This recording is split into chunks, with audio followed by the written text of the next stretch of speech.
Bdejna sena ġdida u l-ħaxix f'Taqali għadu ma spuntax. Xarejn ilu l-uffiċjal laburista Jason Mikallef kien wieħed li f'Diċembru dan il-Park Nazzjonali se jerġa' jkun mimli ħaxix u li wieħed jista' saħansitra jagħmel festin sabiex jiċċelebra. F'Edinaw, f'Diċembru jkun mimli ħaxix, x'ħin tirritorna x-xita. Issa nerġgħu niġu.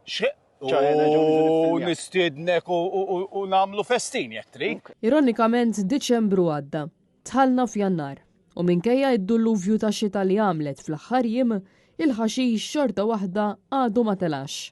Għal diversi ġimgħat ħafna jikkritikaw il-fatt li dan iż-żrar u r-ramel li tpoġġa f'din iż-żona ġie jiswa lill-poplu Malti Wawċi ma' 300,000 euro u ma ħalla l-ebda frutt. Però Jason Mikallef naqas milli jkun kontabbli u jieħu azzjoni għal din id-deċiżjoni ħażina tant li kien spiċċa għeddet lil podcaster Trudy Kerr bil-libel kriminali għaliex jikkritikatu għal din il-mossa taż-żrar u r-ramel f'Taqali.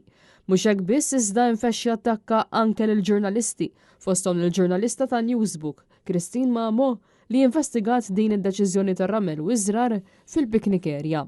Ta' min wieħed ifakkar kif fl-aħħar ġimgħat il-Ministru Chris Bonnet appoġġja lil Jason Mikallef u tenna li jekk il-proġett f'Taqali ma jirnexxix ma tkunx waqgħet id-dinja u jsir xi ħaġa oħra. Fid-dawl ta' dan kollu il-poplu Malti Wawċi jibqa' jistenna u jittama li xi darba tittieħed azzjoni u li dan is-sit jerġa' jirritorna fl-istat oriġinali tiegħu miż-żawt bil-ħaxix u jkun jista' jerġa' jibda jitgawda mill-familji bħala picnic area.